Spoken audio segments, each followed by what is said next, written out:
प्रोनेसिस investor academy के इस brand new video में आप सभी का बहुत बहुत स्वागत है। इस वीडियो में जानेंगे कि अगर यूएस मार्केट में कोई बड़ा गिरावट आता है तो उसका असर इंडियन मार्केट्स पे कितना पड़ेगा और कब तक पड़ेगा, और साथ ही डेट से रिलेटेड भी आप लोग के क्वेरी है, इंटरेस्ट रेट से रिलेटेड क्वेरी है, उसको भी इस वीडियो में मैं कवर करने जा रहा हूँ। इन्फॉर्मेटिव वीडियो है, पूरा देखिए, अच्छी तरह से समझे। पसंद आए तो लाइक और शेयर जरूर करें, हाइप जरूर करें, और अभी तक सब्सक्राइब नहीं किया है यूट्यूब चैनल तो जरूर सब्सक्राइब करें। नाउ देखिए, आज का टॉपिक कवर कर लेते हैं। आज जियो पॉलिटिक्स डिस्कस करते हैं, कहाँ क्या चल रहा है। जियो पॉलिटिक्स में ऑफकोर्स हमेशा आपको यूएसए डिस्कस करना पड़ेगा। सबसे पहले क्यों डिस्कस करना पड़ेगा वो भी मैं आपको डिटेल में बताता हूँ। देखिए, इस बार बहुत इंटरेस्टिंग क्या हो रहा है ना, खासकर इंडिया को अगर आप देखें तो पहले भी कई बार मैंने बोला है ना कि इंडिया का नंबर वन अगर आप एनिमी देखें तो चाइना, ठीक है, चाइना से बड़ा कोई एनिमी तो है नहीं इंडिया का। लेकिन देखिए, जियो पॉलिटिक्स है ना, यहाँ कुछ भी फिक्स्ड नहीं होता है, ठीक है, समय के साथ चेंजेस होते हैं उसमें, ठीक है। अभी भी पूछा जाएगा नंबर वन एनिमी कौन है तो ऑफकोर्स चाइना ही बोला जाएगा।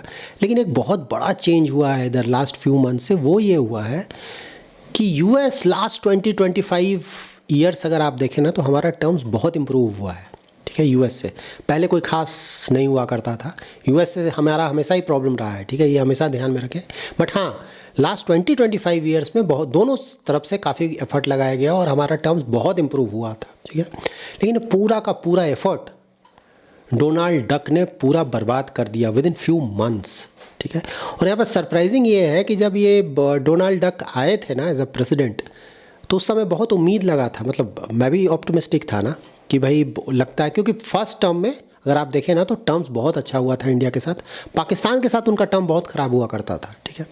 लेकिन इस बार पूरा चेंज हो गया, पाकिस्तान के साथ उनका टर्म बहुत अच्छा हो गया और इंडिया के साथ टर्म बिल्कुल ख़राब हो गया। यही है जियो पॉलिटिक्स ना, बहुत तेज़ी से सब कुछ चेंज हुआ और अनएक्सपेक्टेड था, इतना ज़्यादा उम्मीद नहीं था कि चेंज करेगा। बट एनी हाउ, हमारे लिए कंट्री ना, हमारे लिए कंट्री मैटर करता है भाई। कंट्री के लिए जो अच्छा है वो अच्छा है, जो ख़राब है वो ख़राब है। तो अगर डोनाल्ड डक हमारे देश के खिलाफ काम कर रहे हैं तो अच्छा नहीं है, बात ख़त्म हो गया ना।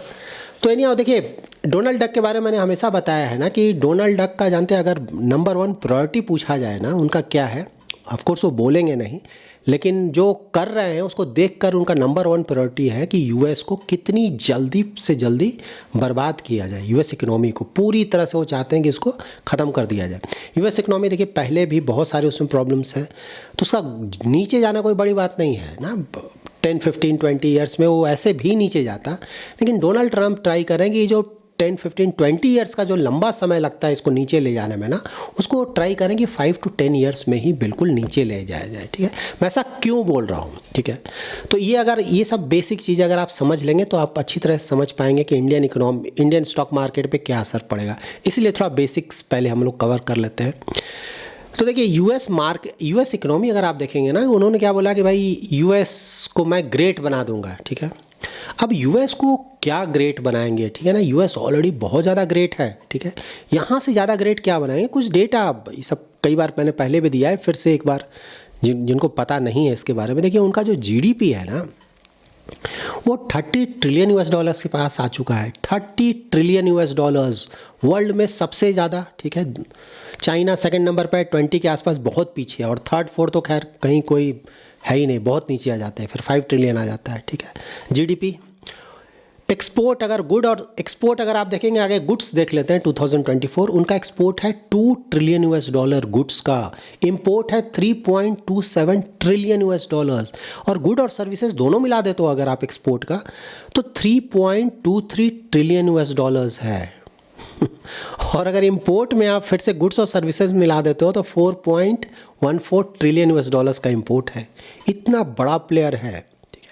उसके बाद अगर आप मार्केट कैपिटलाइजेशन देखोगे ना, स्टॉक मार्केट कैपिटलाइजेशन, ठीक है, 62-63 ट्रिलियन यूएस डॉलर्स के आसपास है, क्योंकि ये तो डेली चेंज होता है ना, क्योंकि स्टॉक पे डिपेंड करता है, स्टॉक मार्केट पे अप डाउन पे। और ये वर्ल्ड का अबाउट 60-65% के आसपास है। पूरे वर्ल्ड का मार्केट कैप है ना, उसका 60-65% सिर्फ यही है, यूएस कम। तो जीडीपी सबसे बड़ा, स्टॉक मार्केट सबसे बड़ा, इसका फिक्स्ड इनकम देखेंगे ना, डेट, ठीक है, 58 trillion US dollars debt market है इसका, 58 ट्रिलियन, वर्ल्ड का सबसे बड़ा है। दूसरा कोई भी कंट्री इसके आसपास भी नहीं भटकता है। तो आप समझ सकते हैं कितना बड़ा प्लेयर है ये। और उसके बाद पर कैपिटल इनकम ना जीडीपी 89 के आसपास, 89,000 यूएस डॉलर्स, पूरे वर्ल्ड में 7th रैंक पे है। लेकिन इससे ऊपर जो भी कंट्रीज़ है वो छोटी मोटी कंट्रीज़ है, कोई बड़ा इकोनॉमी ऐसा नहीं है कि यूएस से आगे है। तो मतलब ज़्यादातर इकोनॉमिक पैरामीटर्स में यूएस वर्ल्ड की जो दूसरे कंट्रीज़ हैं उनसे बहुत बहुत आगे है, ठीक है। तो ऑलरेडी ग्रेट है, अब इसको क्या ग्रेट बनाओगे यार तुम? So Donald Duck of course great तो नहीं बना रहे हैं, लेकिन इसको बहुत तेज़ी से नीचे ले जा रहे हैं, ठीक है। अब नीचे ले जा रहे हैं, उसका डेटा क्या है?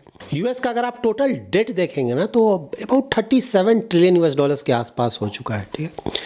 तो यहाँ पे ट्रंप जब आए थे ना तो प्रेसिडेंट, तो वो बोले थे, उन्होंने बोला था कि भाई मैं डेट को कम कर दूंगा, ठीक है, बहुत ज़्यादा डेट हो गया है, सभी सरकार ने बिल्कुल बेकार काम किया, पूरा डेट ख़त्म कर दूंगा, इन्फ्लेशन को बहुत कम कर दूंगा और एम्प्लॉयमेंट को बहुत ज़्यादा बढ़ा दूंगा। ये 3 चीज़ वो बोल कर आए थे एज अ प्रेसिडेंट मेन, मतलब और तो बहुत कुछ बोला उन्होंने।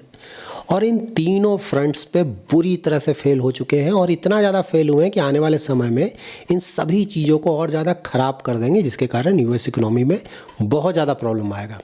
लाइक डेट ना 37 ट्रिलियन, तो अब भाई उन्होंने बिग एंड ब्यूटीफुल बिल लाया है, उसमें बोला जा रहा है कि वो यूएस इकोनॉमी पे जो डेट है उसमें 4 ट्रिलियन यूएस डॉलर्स का और ऐड ऑन होगा। डेट इतना बढ़ जाएगा सिर्फ इसके कारण, ठीक है।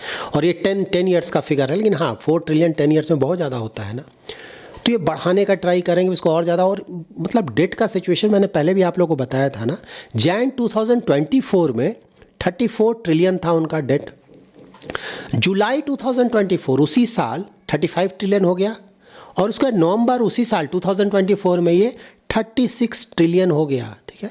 मतलब 5 मंथ्स में 1 ट्रिलियन बढ़ रहा है उनका डेट, और आने वाले समय में ये और भी ज़्यादा तेज़ी से बढ़ेगा, ठीक है। ये हो गया। उसके बाद इन्फ्लेशन कम होने का चांस ही नहीं है ना। 2% का टारगेट है, 2% तो कोई सवाल ही नहीं है कि नियर फ्यूचर में 2% जाएगा, ठीक है। क्यों नहीं हो रहा है? टैरिफ, सही बात है, टैरिफ से उनको इनकम तो हो रहा है भाई, इसीलिए उन्होंने लाया कि भाई बैठे बैठे होता है ना इजी इनकम, कोई काम नहीं करना है, बैठे बैठे पैसा कमाना है, ठीक है। बिजनेसमैन है ना, दिमाग लगाया उन्होंने, ठीक है। टैरिफ वही है ना, बिना कुछ किए हुए पैसा, सरकार को पैसा, और पैसा कौन दे रहा है? उन्हीं का देश का जो कंपनी वो पैसा दे रहा है, उनके जो कंज्यूमर्स हैं यूएस सिटीजन्स वो पैसा दे रहा है, उन्हीं से पैसा लेकर आराम से पैसा कमाकर बैठा हुआ है, ठीक है। तो ऑफ कोर्स इसके कारण प्राइसेस बढ़ रहे हैं यूएस में, ऑलरेडी बढ़ना स्टार्ट हो चुके हैं, आने वाले 2-3 महीने में आप देखें और बढ़ेगा। इन्फ्लेशन घटने का कोई चांस ही नहीं है यहाँ, तो इन्फ्लेशन बढ़ने के चांसेस बढ़ रहा है ऑलरेडी। 2-3 महीना में आप देखिएगा कि और ज़्यादा बढ़ जाएगा, ये 3% भी क्रॉस कर जाएगा, ठीक है। तो भाई वहाँ पे भी कुछ नहीं हुआ। उसके बाद कि इंटरेस्ट रेट कम करना है, तो इंटरेस्ट रेट कैसे कम करेगा कोई भी ना, तुम्हारा तो यार इन्फ्लेशन ही कम नहीं हो रहा है, 2% का टारगेट है, तुम 3% के आसपास चले गए हो, ठीक है। तो ये भी हेडेक हो गया। उसके बाद एम्प्लॉयमेंट, तो वहाँ पे तो भाई अनएम्प्लॉयमेंट तेज़ी से बढ़ा है, ठीक है। उम्मीद है कि सिचुएशन और भी ख़राब होगा, ठीक है। अब यहाँ पे डोनाल्ड ट्रंप तो बिल्कुल कोशिश कर रहे हैं कि बिल्कुल डुबा दिया जाए यूएस इकोनॉमी को, ठीक है। लेकिन अब यहाँ पे है कि भाई 2 पिलर्स होते हैं ना, एक तो होता है कि गवर्नमेंट क्या कर रहा है और दूसरा होता है कि सेंट्रल बैंक क्या कर रहा है। तो यहाँ पे फेडरल रिजर्व सेंट्रल बैंक है, लेकिन उसके हाथ में ज़्यादा कुछ है नहीं। देखिए फेडरल रिजर्व के सामने 2 इश्यूज़ हैं, एक तो है कि इन्फ्लेशन देखना और दूसरा एम्प्लॉयमेंट को टैकल करना, ये 2 चीज़ है उसके पास मोस्ट इंपॉर्टेंट।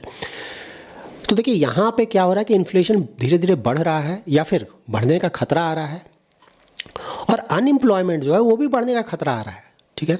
तो अगर इन्फ्लेशन घटता तब तो आराम से वो इंटरेस्ट रेट कम कर देते और उसके बाद एम्प्लॉयमेंट का सिचुएशन इंप्रूव हो जाता है, ऐसा ही होता है वर्ल्ड वाइड ना। तो ये सिंपल था करना, लेकिन अब तो उनके हाथ में ज़्यादा कुछ है नहीं भाई, इन्फ्लेशन तो बढ़ रहा है, वो कैसे जाकर इंटरेस्ट रेट कम करेंगे। और यूएस का जो स्टॉक मार्केट है ऊपर क्यों गया इतना ज़्यादा? 2 रीज़न से। एक, उनका जो कंपनीज़ है, खासकर जो बड़ी बड़ी मैग्निफिसेंट 7 जो कंपनीज़ है ना, वहाँ पे परफॉर्मेंस बहुत अच्छा है। परफॉर्मेंस मतलब प्रॉफिट ग्रोथ अच्छा है, सेल्स ग्रोथ अच्छा है, उसका बहुत बड़ा पॉजिटिव असर पड़ा। इसके बाद दूसरा रीज़न ये है कि मार्केट कई महीनों से लेकर बैठा हुआ है, मतलब मान कर चल रहा है कि भाई इंटरेस्ट रेट कट आने वाला है और बहुत ज़्यादा रेट कट होगा, ठीक है। तो देखिए वो तो बात सही है कि भाई तुम्हारा प्रॉफिट ग्रोथ ये सब आया, उसके कारण स्टॉक मार्केट ऊपर गया, वहाँ तो डाउट नहीं, परफॉर्मेंस आया है। लेकिन जो सेकेंड वाला जो मार्केट मान के रखा हुआ है ना, इंटरेस्ट रेट कट होगा, तो वो तो फिलहाल नहीं लग रहा है ना। और अगर इंटरेस्ट रेट कट हुआ भी तो ज़्यादा नहीं होने जा रहा है, ठीक है, क्योंकि लीवे नहीं है ना, कैसे ज़्यादा इंटरेस्ट रेट कट करें। तो इसीलिए मैं काफ़ी समय से ये मेंटेन कर रहा हूँ कि यूएस मार्केट सही बात है शॉर्ट टर्म में बहुत तेज़ी से ऊपर गया, ठीक है। अभी भी हो सकता है थोड़ा और ऊपर चला जाए, you never know, stock market है ना, किसी चीज़ की कोई गारंटी तो होती नहीं, लेकिन उसके बाद ये गिरेगा, अच्छा खासा गिरेगा। अभी हमें ध्यान ये रखना है कि फेडरल रिजर्व क्या करता है ना, क्योंकि वो भी बुरी तरह से फंसा हुआ, उसको समझ में नहीं आ रहा है कि क्या करे। तो अगर यहाँ से जैसे नेक्स्ट मंथ बोला जा रहा है कि इंटरेस्ट रेट कट एक हो सकता है, तो अगर वो रेट कट होता है तो फिर से आप देखेंगे स्टॉक मार्केट का पर उसका पॉजिटिव असर पड़ेगा, यूएस मार्केट उसके कारण थोड़ा बहुत ऊपर जा सकता है। लेकिन अगर रेट कट नहीं हुआ या फिर रेट कट हुआ और उसके बाद रेट कट करने के बाद भी अगर सेंट्रल बैंक ने बोल दिया कि भाई यही था, इसके बाद मैं नहीं करूँगा क्योंकि इन्फ्लेशन का सिचुएशन अच्छा नहीं है, उस पर भी मार्केट बहुत नेगेटिवली रिएक्ट करेगा। ठीक है, तो इसीलिए मैं बोल रहा हूँ कि यूएस मार्केट में ऐसा लगता है कि आने वाले समय में गिरावट आ सकता है, और अगर सेंट्रल बैंक की तरफ से, दैट इज़ फेड रिजर्व की तरफ से अगर नेगेटिव न्यूज़ आया तो अच्छा खासा गिरावट आ सकता है। ठीक है, अब यूएस देखिए कितना बड़ा इकोनॉमी है, कितना बड़ा मार्केट है। अब मैंने ऑलरेडी आपको बताया ना, अगर वहाँ पे कुछ भी होता है पूरे वर्ल्ड पे उसका असर पड़ता है। ठीक है, तो ये बिल्कुल मान कर चले कि यूएस में, इंडिया में ऑलरेडी बहुत सारा पॉजिटिव चीज़ें आ रही हैं, जिसके कारण बिल्कुल सही बात है कि पॉजिटिविटी आने वाले महीनों में आप देखेंगे बनेगा हमारे यहाँ। ठीक है, उसमें कहीं कोई डाउट नहीं। लेकिन अगर यूएस मार्केट ज़्यादा गिरता है तो उसके कारण नीजक रिएक्शन इंडियन मार्केट्स पे भी पड़ेगा, और शॉर्ट टर्म के लिए इंडियन मार्केट्स भी गिरेगा। ठीक है, ये मेंटली हमें प्रिपेयर्ड होना चाहिए। लेकिन हमारे लिए अच्छी बात यह है कि जो हमारा बहुत ज़्यादा बुरा फेज़ था इकोनॉमी का ना, वो लगता है कि जा चुका है। ठीक है, यहाँ से हम रिकवरी फेज़ में हैं, और गवर्नमेंट और सेंट्रल बैंक की तरफ से बहुत सारा कदम उठाया गया है, जिसका असर आने वाले कुछ महीनों में आपको दिखेगा। लाइक 2, 3, 4 महीने में आपको वो दिखने लगेगा उसका असर। ठीक है, खासकर नेक्स्ट ईयर से तो बिल्कुल दिखेगा। तो सही बात है, अगर यूएस मार्केट गिरता है हमारा भी गिरेगा, लेकिन वो शॉर्ट टर्म का गिरावट होगा। ठीक है, उसके बाद इंडियन मार्केट, क्योंकि सिचुएशन इंप्रूव होगा, उसका अगर इकोनॉमी ख़राब होगा तो वहाँ से इन्वेस्टर्स भागेंगे।